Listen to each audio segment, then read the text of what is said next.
Play that funky music indeed. I want to thank our UCLA band for their amazing tunes. If you've ever had the chance to listen to the band either at the games or even listen to their CD, you would know they've done such a phenomenal job at both capturing the sound and spirit of UCLA, but also really demonstrating the talent that we have here at UCLA. So again, folks, I am your UCLA Alumni Association President, Dr. D'Artagnan Scorza, class of 2007 to 2013, double Bruin, and I'm excited to welcome you all again to our monthly town hall. And I'm joined by a very special guest tonight. And this, time that we're going to be talking about, or the topics we're going to be talking about, are very timely, especially going into this weekend. You can see at the top, I think it's over here. Yeah, there you go. My racial equity at work logo up here. We're going to be talking about racial equity today and sort of what that means in the context of UCLA and the environment and the world that we're living in. There's so much that's going on in our society that I think this conversation will, I think, both be engaging, but also will provide an opportunity for you to ask questions of our amazing Vice Chancellor and guest tonight, Anna Spain Bradley. So Vice Chancellor Anna Spain Bradley is the Vice Chancellor for Equity, Diversity, and Inclusion here at UCLA. She's also a professor of law at the UCLA School of Law and serves as UCLA's Chief Diversity Officer. In doing so, she leads and advances campus strategies that enhance equity, diversity, and inclusion, as well as oversees the university's mechanisms for upholding civil rights protections. I have to tell you, by the way, that I have been not only impressed with what UCLA has done to respond to some of the challenges that the institution has faced as it relates to race, but I'm excited to hear from Vice Chancellor Spain Bradley tonight about the work that she's doing. She's a legal scholar, folks. She has led the United Nations on these matters. She has served as the Assistant Vice Provost for Faculty Development and Diversity, and was a professor of law at the University of Colorado. So I know we have her here today, and before she actually goes, I'm going to share with you a little bit about her background and give you a taste of Vice Chancellor Spain Bradley's work. Racism, in all of its forms, threatens the lives and the rights of millions of people in the world today, as it has for far too long. The United States offers a sad example, where despite anti-discrimination laws and equal protection rights, racism is on the rise.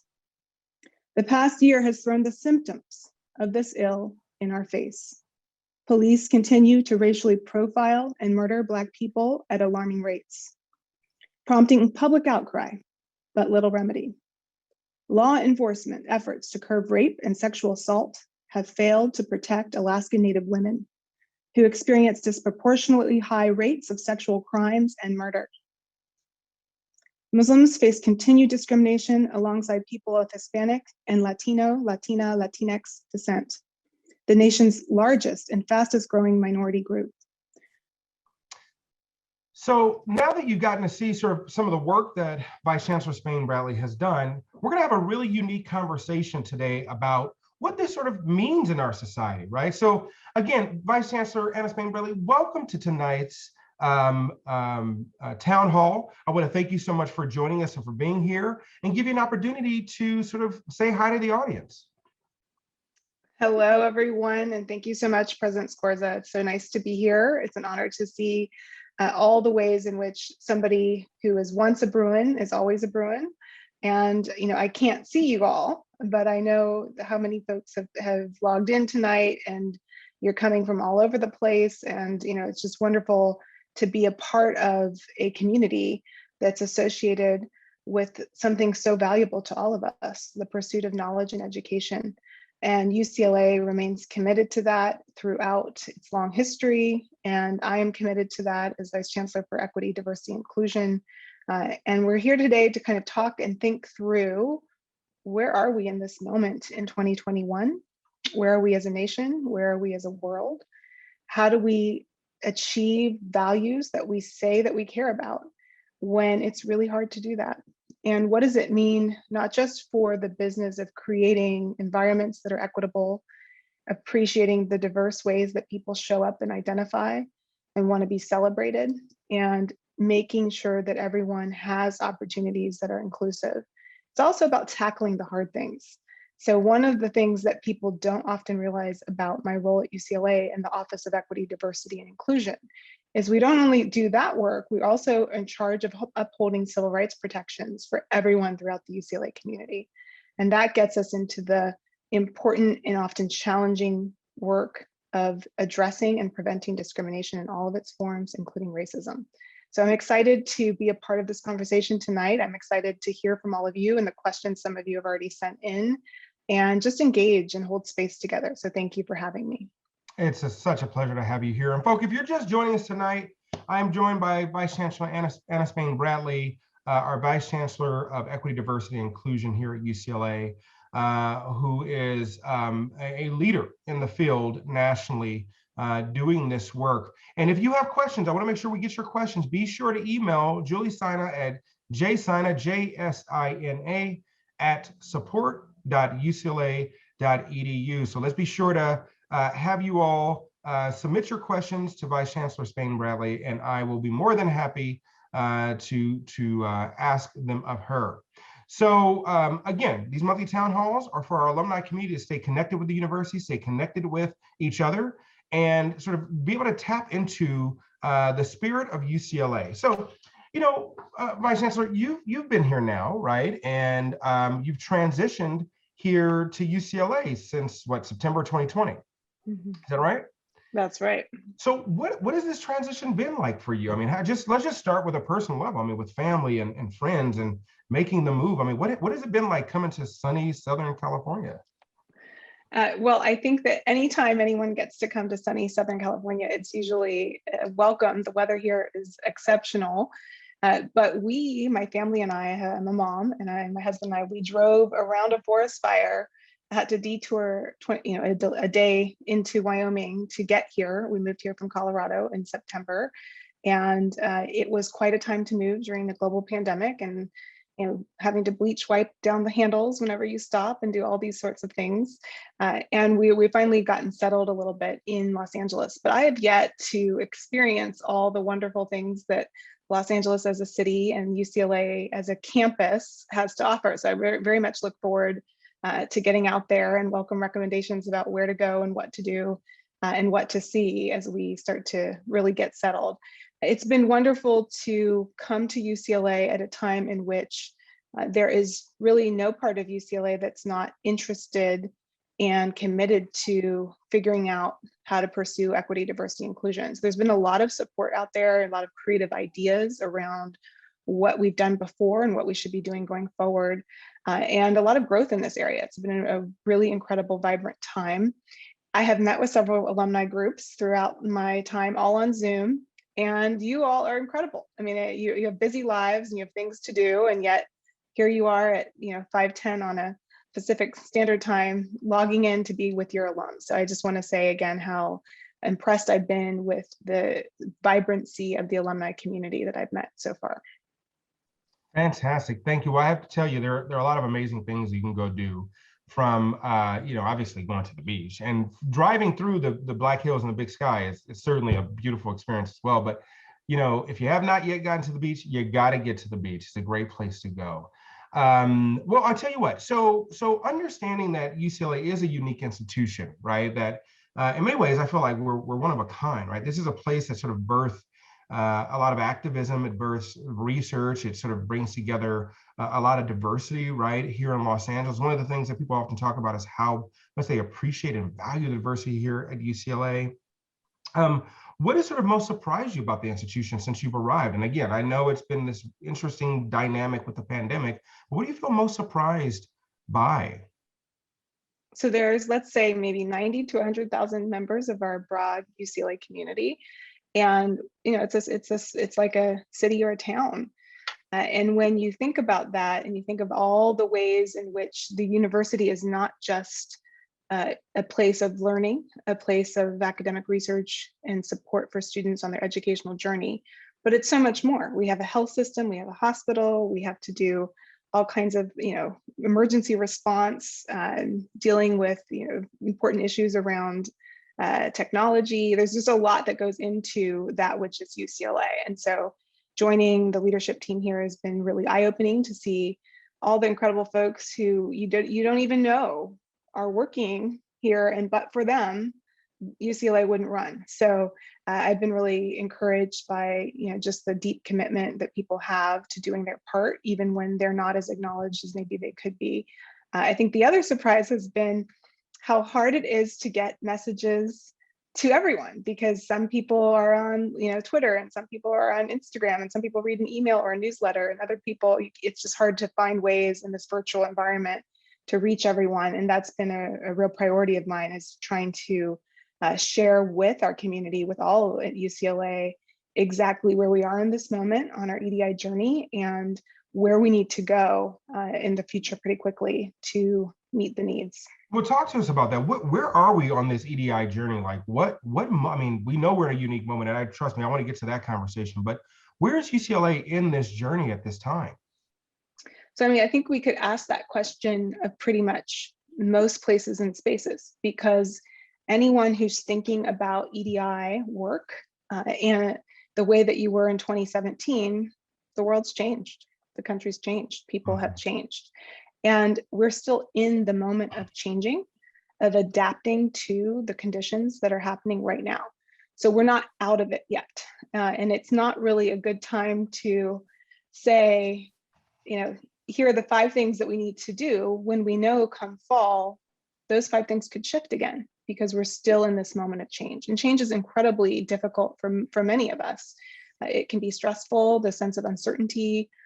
Will things reopen in a certain way? What does that mean? How do we go back or go forward? What's different? What's the same? So for EDI specifically, how we're thinking about this moment is in a couple of ways. The way in which equity, diversity, inclusion, justice, social change can happen in an organization that's as complex as UCLA is through transformational cultural change.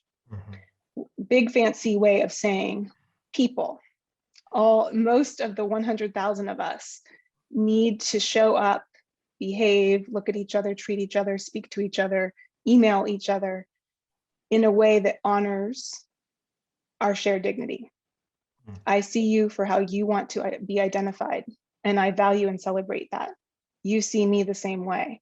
That's individual interpersonal work.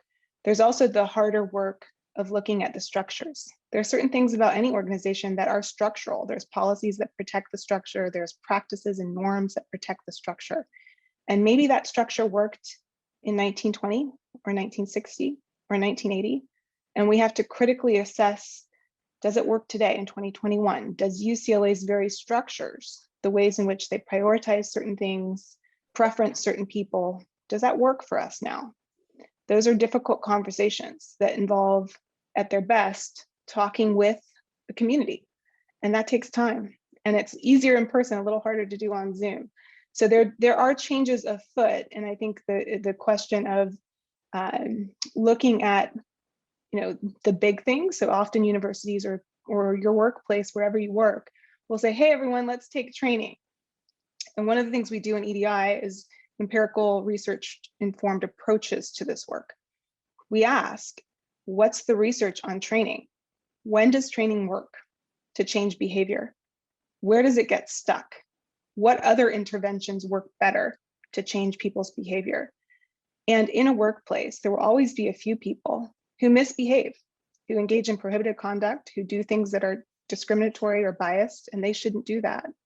What mechanisms does the organization have to put a stop to those kinds of harms so people don't continue to behave in those ways? So it's complex work. I think the benefit of the EDI office at UCLA is, again, we see the best of us. We see the promise of what we can do together as a community. And unfortunately, we see the other side. We see the specific cases, the civil rights violations that we have to investigate when people have engaged in things that we don't want to see. And that helps us connect the loops to understand at a deeper level what's really needed in this moment to make the idea of change a real possibility at UCLA. I mean, you said so many things just now. I mean, there are many threads in what you just said, which were powerful. And I just want to lift this up. And tell me, correct me if I'm wrong, but I'm hearing, look, we have to actively look at the structures, the policies, the practices, the procedures, and the attitudes, right, that have contributed to and have maintained these systems that don't allow people to be seen or heard, that don't facilitate and support a good workplace culture. Is that a fair assessment? I think so, yes. Yeah, and I think in many ways that thank you. So I think in many ways that sort of lifts up this concept, right, from people like Ibram Kendi, who talks about anti-racism, which is about sort of being proactive, right? Thinking about what it means to actively deal with those structures, policies, practices, and procedures. So, talk to us a bit about sort of how UCLA is being proactive. The university has UCLA has the Moreno Report. It just released another version of that Moreno Report, right? Which called for the development of a discrimination officer, which is, I think, some of the work that you've been talking about. There are folk that have, there's a sort of the student code of conduct work that's being done. Can you take a brief moment and just tell us, how is UCLA being proactive to find those policies that may, be getting in the way of the good work you're trying to do, or getting in the way of what we aspire to be as an institution?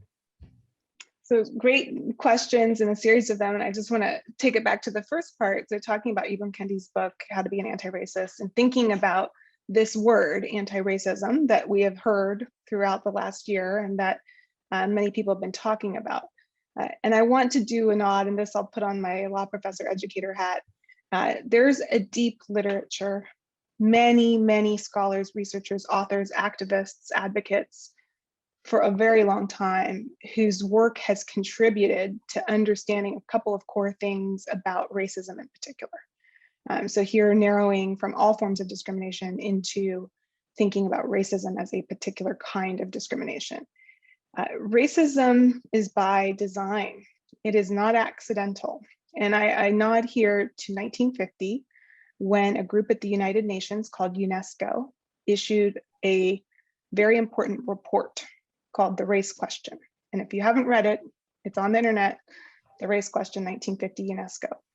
And in that report, they had done a study, and they had said, for the first time, putting nations as governments on notice that race has no basis in biology or scientific fact.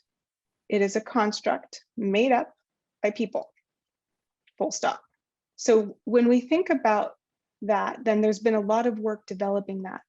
If race is made up to identify people, separate us into groups, create a hierarchy where certain groups are at the top and other groups are at the bottom, knowing that that hierarchy can change across countries and cultures and over time, but there's always a bottom, then the work of understanding what racism is and how it harms means looking to those wherever you are who are most vulnerable and most oppressed in all the ways that that can show up. And here I want to take a nod as a mom when we think about our kids and we think about, what do little kids think of as powerful, as strong, as beautiful? How does that show up in the toys that they want to play with, in the movies that they want to watch, and what they think is cool? And that is the first way a society can easily evaluate who's at the top of the hierarchy and who's at the bottom. So the work of anti-racism is really old and really complex and really contributed by a bunch of different folks over the field over the years, who say you can't undo it unless you're also talking about power and hierarchy. Now, UCLA is a university. For any of us who have taken the journey of going from being a student to joining the university as an academic, as a professor, going through tenure, going through promotion to full professor, all the different layers, it's a hierarchy. So wherever you have hierarchy, you're going to have people at the bottom of the hierarchy who are often stereotyped or categorized into groups. And it's there that you see these oppressions. And I think the question for higher ed today, and the question for UCLA and all universities and colleges, is a question about, how do we reconcile, or can we reconcile, the structure of a university that's based on a sense of meritocracy, or you work your way up and through on the basis of some degree of merit, whatever that means, with the idea that it's the very hierarchies that are perpetuating structural and institutional discrimination and racism. In other words, does humanity work without hierarchy, without categorizing each other into groups? And if we can't, if our institutions have to have hierarchy, then what's the project involving preventing and addressing discrimination really look like? Now that's a lofty law professor answer. So practically speaking, what are we doing at UCLA? Yeah, well, it sounds like, and by the way, it just sounds like you're drawing on William Tate's work, right, on so many of these folk that have laid the foundation for this conversation about race and power, right? Like it's what I'm hearing. I mean, I'm hearing this, and I mean, I don't know, maybe I'm wrong, but I hear you say, look, this is about like power and how power is also maintained and held in the hands of few. So I don't want to cut you off, but I just wanted to capture such a framework as well, and sort of see how that really does tie into what you're talking about as it relates to UCLA. So you said as it relates to the university, this is how it plays out. Yeah, so it's about power, and it's also about people. It's about human nature. It's about, you go to that mixer or that social event to network, and everybody's looking around and saying who's who, who's what, and how do people organize ourselves. So it's about the very core basics of human nature. And so there's all of that. So at UCLA, we are a university. We have all the features that many universities have baked into the very structure. And what we're doing in EDI, we're doing a bunch of things, but one of the things I'm most excited to share are two specific things. The first is we have gathered together a university-wide task force to look at civil rights protections. And the challenge is right now, you have maybe several different groups or offices saying, come here, go there, do this, do that. And the groups and offices aren't always in sync. So, the first step is just mapping what are the ways in which, if I'm at the University of California, Los Angeles, and something happens to me and I have a harm, and I think it might be discrimination or harassment, or I think it's something else, where do I go? How do I get help? How do I know the map to really navigate to get the help that I need? So that's the first level of structural change, is just mapping what's there. And it leads into really important negotiations about, is the way we've always done it the way that we should do it, or should we change? And if we change, who gets to decide what's the shift? And who do the changes help, and who might they benefit less? So those are big questions about structural change. And when you're a little kid, nobody teaches you how to do structural change. So it's the game that the world is in right now. We could think climate change, we can think so many areas where we need to do structural change. And I think that's the learning moment for most of us right now. The second piece is we want to take EDI out of an office and make sure that it's everyone's responsibility at UCLA. And in doing that, shine the light on all the amazing folks out there who do work related to advancing EDI every single day. So we have a feature called EDI Voices on our website, and we're working on other ways to get that through, where we highlight members of the community and the great contributions they make. And this feature we have right now are from members of our university's disability committee, sharing what their identity as somebody with a disability means for their experience at UCLA, and the ways in which UCLA can and or should change to address that. And so we welcome, for all alumni out there, if you have story ideas, if you have people that should have a light shined on what they're doing, we'd love to hear from you. And you can contact the office at welisten.equity.ucla.edu, and I can put that into the chat because that's a long one. So there's many more things that we're doing, but I think the core of it goes to structural change. Institutional change also requires people, and people have to first say, we want to try. And then the second question, okay, then what do we do? How do we know what to do? What does the research say? What does experience tell us? And then accountability. It's great to have great intentions, but who's accountable when things don't go the way that it was planned? So accountability is also a key feature of how we're looking at this work going into next year.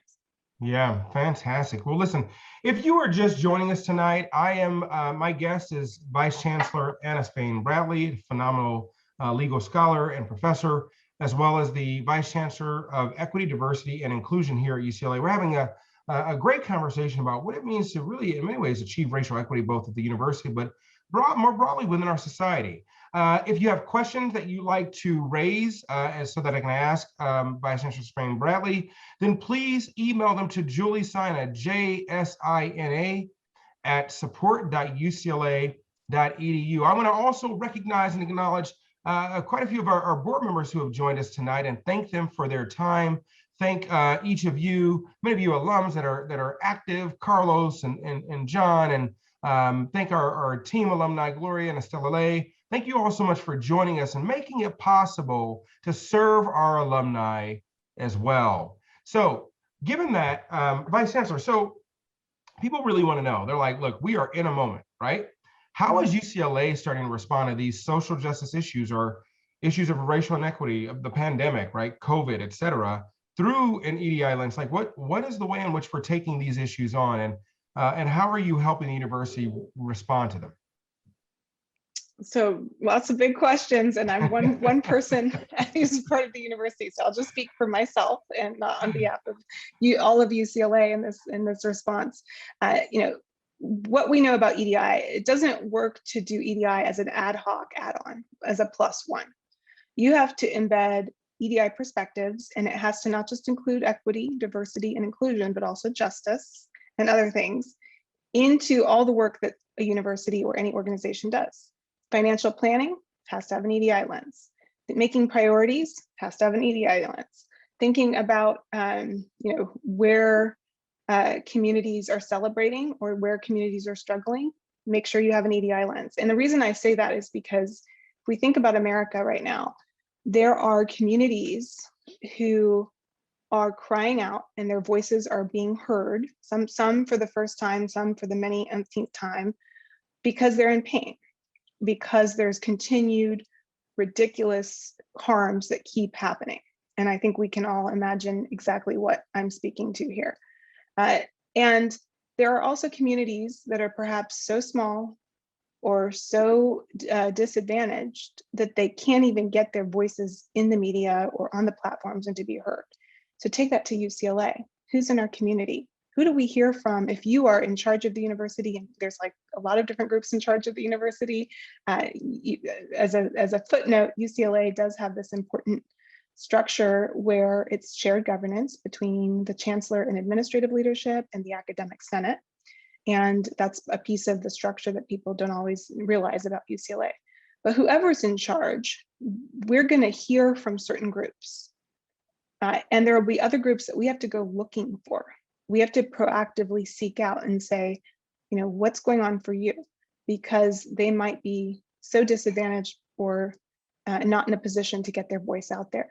So an EDI lens is both about serving the whole, helping people feel a part of a community, a Bruin community, seeing themselves as a part of that, but it's also about paying attention to the details. The details here being people and groups of people who need more help or specific kind of help, and making sure that that's not something you do in addition to, or because somebody filed a complaint or because it went into the news, but that's just a part of your daily business. And I say that with tacking on this. I have a great team of people, just like you and me, who work in the office of EDI and work really hard every day. It's hard work to do. And we all have to realize when we go out to the grocery store, you take a walk outside, we all see the world through a certain lens that we have. And one thing we can all do is ask ourselves, when I make this choice, or I make this decision about what I care about or what I want to see happen, whose perspectives am I not bringing to the table? Whose perspectives have I even forgotten exist because I have no personal encounter with people who have had those experiences or those identities? That's the EDI lens. Yeah. So the mission of EDI at UCLA or any place in the future, make sure everything you're doing that's a major part of your business brings in those lenses and those perspectives. So you know whose voices you're centering in the book of business that you're doing. I really appreciate you saying that, right? Thinking about who's at the table and who's not at the table, right? Who's a part of the table. In fact, is there even a table in the first place, right?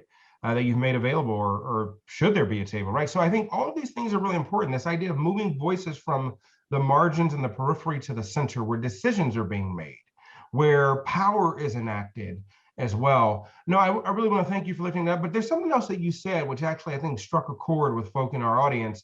And you said this is difficult work, right? Somebody said in the chat, they said, how do you deal with like battle fatigue, right? It's sort of a war metaphor in some ways that is adapted to this work. It's like, there's things like racial trauma, which we know is real, right? Post-traumatic stress, which we know continues to affect so many communities, especially communities that deal with macro aggressions and microaggressions and sort of, all kinds of things that happen in our society. So how do you, Anna Spain Bradley, how do you care for yourself in this work? Like, what do you do on a personal level? And then if you have some advice, what would you say others who are in this work or interested in this work, how could they care for themselves? So after yet another police shooting, we stood up in strong collaboration with groups at UCLA CAPS and RISE, which provide counseling and psychological services, some reflection spaces. And here, one of our lead psychologists, Dr. Nicole Green, talked about trauma, talked about the body's physical response to a trauma, how trauma can show up immediately. It can happen days or weeks later. Sometimes it takes a long time for someone to process, and it can show up in many different ways. And I think just knowing that trauma is real and that stress is real, and we know that it's real, but understanding how it affects and how it can affect us as humans is really important, so that when one starts to experience symptoms, you can be like, wow, this is affecting me. That's what this is. And I nod also to the psychologists and counselors and mental health professionals. My sister's a psychologist, so I'm not even going to step into trying to give any kind of advice in that area. But I would say for me, I think one of a personal reflection of this role that I didn't realize when I stepped into it was that there are a number of folks at UCLA who have to be first responders beyond your obvious, professionals. And when there's a crisis event, either nationally or locally, or somebody in our campus community, there's a team that gathers. We gather and we talk about, okay, are we handling all the things that we should be handling? And I'm a part of that team. So in addition to people calling 911, they sometimes call EDI because we run civil rights investigations. And I don't handle all of them. A lot of my investigators handle this. This is what they do every day, and they need trauma-informed response to their own care. But there's a way in which when you wake up in the morning and you don't know what's going to happen, and you don't know, something bad happens, and then you have to not just react and respond, but actually be part of the team that's in charge of dealing with it. You don't get a chance to sit down and stare into the distance and say, wow, this is hard. You have to react and you have to move. And that's new for me in this role from anything I've ever done before. So I'm learning, how do I take care of my own mental and physical health, exercise, getting outside. For any parents out there, it's hard. You don't have a lot of free time. So, the kids run the schedule, and, you don't get a chance to be like, I'm going to sit here for 5 minutes. Well, and do my nothing. my daughter's already come in here like 3 times since we've been on this town hall. So Right? free time, it doesn't matter if your time is occupied. It's It like does not double matter. time, right? Yeah. So yeah. Yeah. So, we're all trying our best. And I think that this is a time of intense trauma in America and around the world. There's so many sad, hard things happening. And what helps me as a bright spot is that no matter how hard or how bad it is, there's always hope, because people can change. We really can. We don't always choose to, but we can. And the fact that that is always a possibility for the next day is something to hold on to. That's such a powerful, I have to say that reminds me of Bell Hooks, who in teaching community and teaching a pedagogy of love, she said it, she said, look, I couldn't do this work if I didn't believe or have hope that people could change, right? Mm-hmm. Like, That's that hope is so essential to doing this work. I know As in my work, I'm also the executive director of racial equity for LA County. I got to tell you, it's like, okay, every day you got to get up, take a big breath and go, all right, today things can get better. Today things can change. And what's really exciting though, and I just want to commend you for the work that you're doing, because having folk that are committed to this type of work, the work of sort of people, right, and power, I think is so essential. It's so needed. For so long, we hadn't reckoned with, our society didn't really care, right? It didn't want to reckon with these things. But now we have folk that are dedicated to doing that work. So again, I want to lift you up and acknowledge what you said. Exercise, taking some time for oneself. I personally use meditation and mindfulness as a strategy to help me sort of recoup and recover. So I invite you all out there to share your recommendations with each other and to figure out how you can help hold space. I personally as well, it's one of the reasons why I started camping. I go camping. I realized that I was dealing with so much stress in this work that I said, I need to create time and space for me and my family. And so we, try and get out and go camping, as much as we possibly can. It's been difficult to do during the pandemic or this year at least, but it's certainly one way that, you can help care for yourself.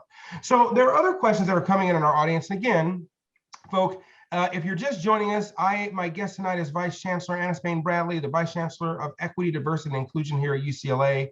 And she has joined us to not only share her wisdom, but to talk about the ways in which this shows up in the university setting here at UCLA. And, I think, if you have a question and you want to learn more, you can email Julie Sina at Sina, JSINA at support.ucla.edu. I am your Alumni Association President, D'Artagnan Scorza, and proud to be with you here tonight. Again, just a plug in the chat, if you're joining, we'll go ahead and repost it again. This weekend and starting tomorrow, the UCLA Alumni Association, our Career Advisory Committee, as well as our Diversity Advisory Committee and our board members have come together with Team Alumni, and they're launching a new inaugural series called Racial Equity at Work. This is for those change makers, those of you out there who are committed to facilitating change. I want to also acknowledge two amazing people that have joined us tonight in the audience. Sally Lou and Ruthie Flores Rotana, who were some of the original people to get our board to launch the Diversity Advisory Committee, which made the Racial Equity at Work Changemaker Summit possible. And so I want to thank you all. You just never know, right, folk? You never know who's out there, who's doing this work, and how in many ways there's so many of us that have come together to advance equity within our communities and justice in our society.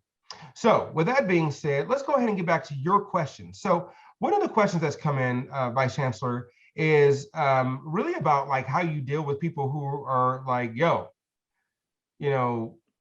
EDI, that's not going to help me as a fill in the blank, right? In fact, that's reverse discrimination. Take, UC Regents, Bakke versus UC Regents, right? As sort of an example of sort of that history in our own institution, where you had a student claiming reverse discrimination because certain students were afforded the opportunity to benefit from affirmative action, right? So there are people who are saying, well, you're doing this work, you're doing DEI, EDI, anti-racism work, you're doing justice-centered work, you're doing, access work, but that works against me, right? What do you say to those folk, right? How do you address that in this work? Well, the first thing I will say about this is that when we communicate with one another, how we communicate matters. If someone's raising something to me with a real desire of understanding, a real desire of engaging around what's the problem and how do we solve it, great. But not all of those complaints are in that vein. In other words, if someone's raising things just to raise them because it's cathartic, because they want to assert their view, because they want to argue at or against or demand at, without the second part, which is how do you create solutions, that's a different conversation. So the question of, who is EDI for, who does it help, who does it hurt, and first of all, recognizing that dealing with civil rights protections, dealing with discrimination and racism is an additional part of this. We have to go back to the question of the country and even the world and the current design. Who was it designed to help? Who designed it? Who was it designed that served others? And who benefits from the current system? And when we get into those power questions, the hierarchy questions, then we can have a conversation about, do we need affirmative action? Do we need measures to address harms? What is it that we're trying to achieve? And that part's easy. The end of the conversation is easy, because where diversity is appreciated and acknowledged and seen and valued, where people have a place to come at work, at home, in the community, and the nation that's inclusive, and where there's equitable access to opportunities and resources, dignity is present. I'm a human rights scholar. The UN Declaration of Human Rights foregrounds the principle of dignity, which simply means every single one of us, almost 8 billion on the planet, have inherent value. We don't have to earn it. We don't have to do anything to get it. And we deserve to be treated as such, which also means we have to treat each other as such. So my question is always, is what you're doing contributing to or taking away from human dignity? I love that framing. Is what you're doing contributing to or taking away from human dignity, right? The dignity that people are in, that they have, right? They don't need your permission to have it. We have it already. I also want to lift up and appreciate what you just said. I think there's some critical questions that often go unanswered, right? Which is, who's benefiting by the structure that exists now? So back to the answer that, or at least the original question, which was, what about me? What if this doesn't, mean, that it helps me, right? The question is, well, again, who has this benefited? Who has the existing structure benefited or harmed? What has the status quo done? And obviously, if one is concerned about the status quo changing, there's certainly opportunities to reflect upon what that means. Folks, if you're joining us tonight, again, I'm joined by Vice Chancellor Anna Spain Bradley, our special guest. I want to thank her so much. We're going to be welcoming two special guests to talk to us tonight about a very important and powerful event that the UCLA Alumni Association is hosting for all of you and for our community, and dare I say the world, because we have alumni around the world, almost 500,000 UCLA alums around the world today. So I want to prepare to welcome our special guests as well here very shortly. But before we do that, I'm going to go ahead and ask another question. So in the chat, there is one of our guests who said, look, I really appreciate that you all are using this framing around EDI and that this lens sort of helps us understand the world. And this guest works in the field of early childhood education. And so, one of the questions that this person has is, in working at a preschool, for example, and where they're trying to do this work, they're trying to take it on, right? We may have seen in the headlines recently the Brentwood School, the private enclave here in Los Angeles. You may have seen like Dalton in New York, right, and other very sort of wealthy, privileged private institutions that exist in our society. This educator is saying, I'm trying to do this for children. And one of the first steps they're taking is to bring awareness on equity, diversity, and inclusion to teachers and educators who teach their youngest children from birth to 5 years old. And what they said they're finding is that they need to start with their team first and then reach community. But do they? Where should they start in this work? What do you recommend?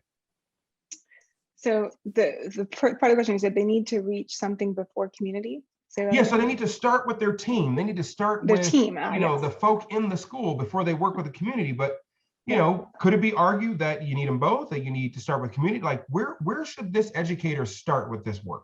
Mm-hmm. I mean, there's so much to this question, and it's what many of us are grappling with as we try to make the world a better place.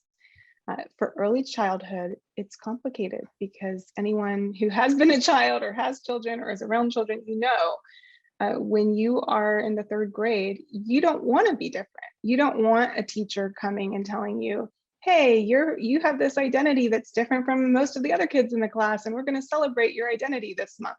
that is an absolute disaster from a third grader's perspective. So I think the work is around, again, who's deciding? Are the children, a part of the conversation about what they themselves want and need?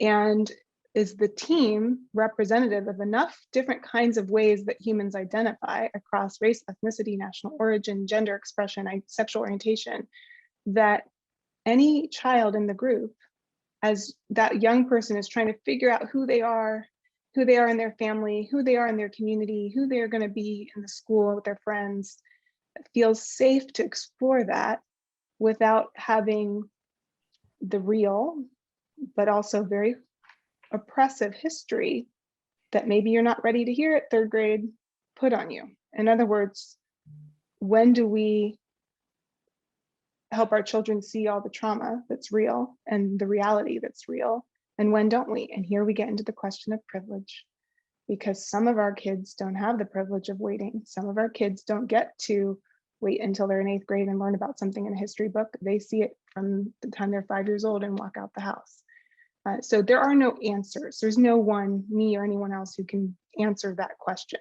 The answer is in making sure the right people, including the children, are centered in choices about how to help create education that upholds and is honest, but is not, traumatizing at the wrong age. So it's a complex question, and I'm not able to give a concise, easy answer, but I do appreciate that question. Thank you. Well, thank you so much. Let's just say that if I'm also building on what you're suggesting, that working with the team and working with the community are both also very important, right? Those are important stakeholders to think about in doing that work at whatever stage or whatever phase you may be. And I would also encourage you and build upon that work to know the community that you're in, right? I think this work is just very, not only is it essential, but you have to pay attention to the people that are in the space. What are the needs of the folk who are there? So again, thank you for that answer, is that and sharing your wisdom with us tonight. So I want to thank our special guests for joining us, and I want to invite them to come to the stage now. We're going to bring before you a couple of folk from Team Alumni who are going to talk to you about a very special event that's taking place with us. I want to thank Patricia Nguyen and Gloria Ko for joining us tonight as our special guest to talk about racial equity at work, the inaugural Change Makers Summit for 2011. Vice Chancellor Anna Spain Bradley, we are going to come back because I have another question for you. So folk, don't leave, don't go anywhere, because we're going to do another question after this. Patricia and Glo, go for it. Tell us about this special event that's taking place this weekend. Thank you for having us, Dart. And it's a great opportunity for us to be able to share something that we've been extremely proud of working on. In response to the national conversation of 2020 and a longstanding conversation around racial injustices, I think it made our team here at UCLA Alumni really think, what is our role in all of this? What platforms do we have access to? Who are our community members that we think can really uplift what we think our nation needs? Is more folks thinking about anti-racism work in very specific ways. And so in response, the team has come up with a 2-day summit, our inaugural UCLA Changemakers Summit, Racial Equity at Work, very much pun intended, to really think about all our folks that work in DI spaces, in the boardroom, to running employee resource groups, pretty much anyone that has access and decision-making power that can really think about how to uplift this type of work here. So our summit actually began yesterday with Bruin professionals, and today with this town hall, and we'll be going into our full schedule starting tomorrow.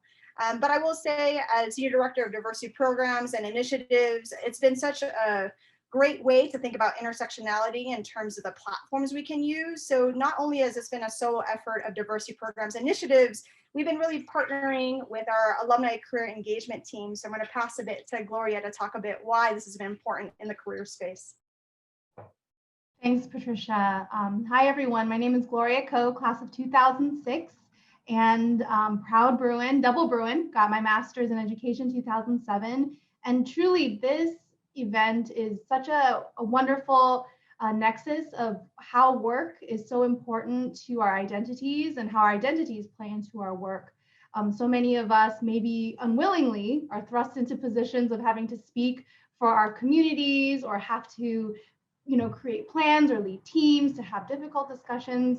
And throughout this season, of course, during the pandemic, we realized a lot of Bruins not only have done it, but also need help doing it. And so we wanted to create an opportunity for Bruins to share best practices, those that are in mid-level to senior level positions of power and responsibility in their organizations, who want to connect with one another to learn how they're doing it in their organizations, and also how to move forward and thrive during this time.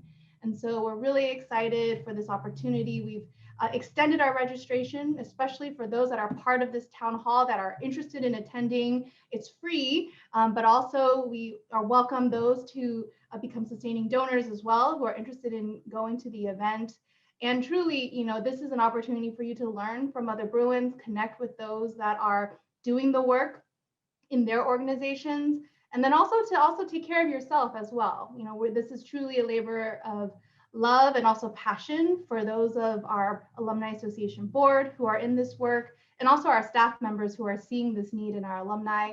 And we're thrilled that we can invite all of you to be a part of it and also share it with those that may not be Bruins, but maybe are doing this work. We welcome those again, that this space and this work, we need all the help that we can get and all the support that we can give one another. So, we're excited to invite all of you to attend. Thank you both so much. And I'm actually going to ask you a question as well for both of you, because this is your work, right? This is not just a labor of love. You are a part of Team Alumni, and you're helping to put this on. So what is, aside from, and by the way, tell us some of the special topics that are going to take place over this weekend. So make sure you pepper some of that in. But also, what does racial equity at work mean to both of you? Especially in the environment that we're in right now. What does this mean?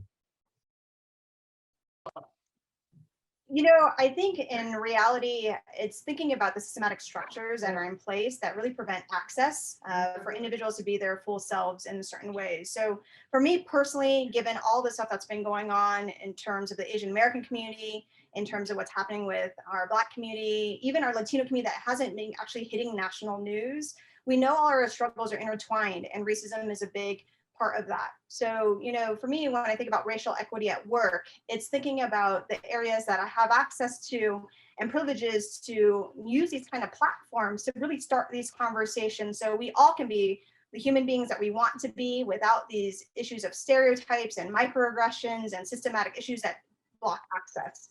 And then personally for me, to be honest, this conference may be different from some other DI conferences that are out there. We are going to talk to the choir because we really want the choir to sing. And I think we can sing more in unison if we have a sense of community with each other.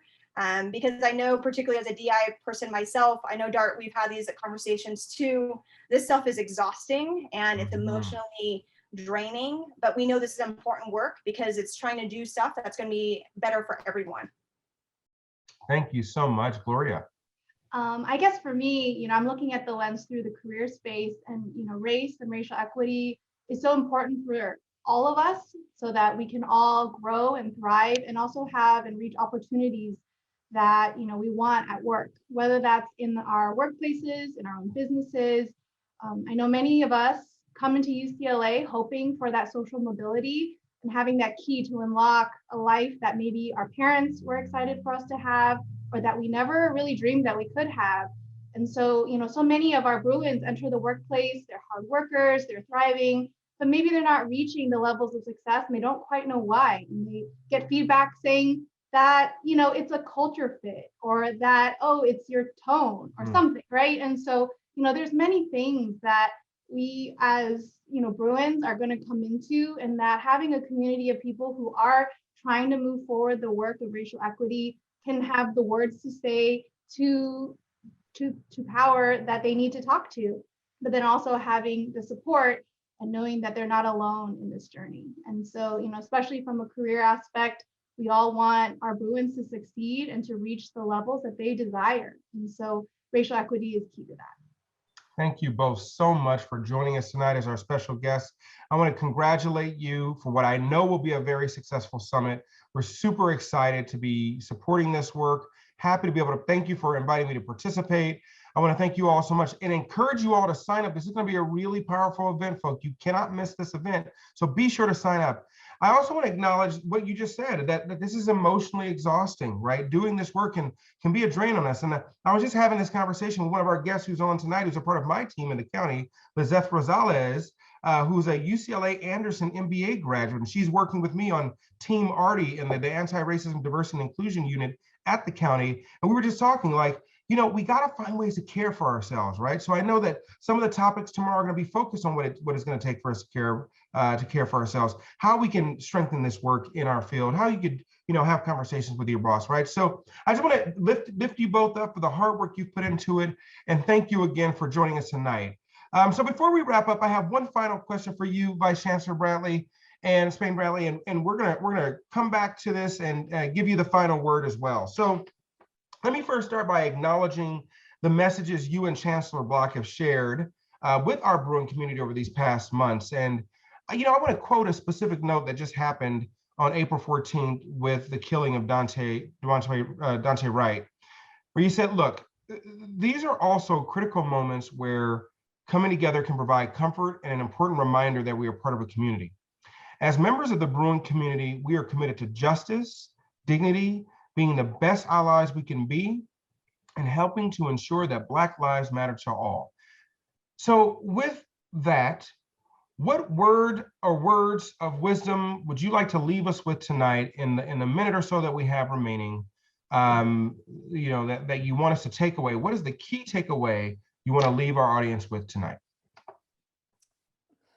I would say that the only thing standing in our way of preventing us from reaching the future we desire as a planet and as a species and as a human family and as a Bruin family is our resistance or reluctance to look at ourselves and figure out how we can show up and be better tomorrow. That's it. If every single one of us did a little bit more, the world would be a much better place. So we can do this. We just have to try. All right. Thank you so much, folks. And I want to thank you all for joining us tonight. This is very special Alumni Association Town Hall. I am your Alumni Association President, D'Artagnan Scorza. So proud to be with all of you. I want to thank our special guests, Patricia Nguyen and Gloria Ko, for joining us, as well as our amazing guests, Vice Chancellor of Equity, Diversity, and Inclusion, Anna Spain Bradley. I want to thank all the folk at Team Alumni who hope to make tonight possible and all of our town halls possible. Remember, next month's town hall will be a town hall that's focused on COVID and a post-COVID recovery.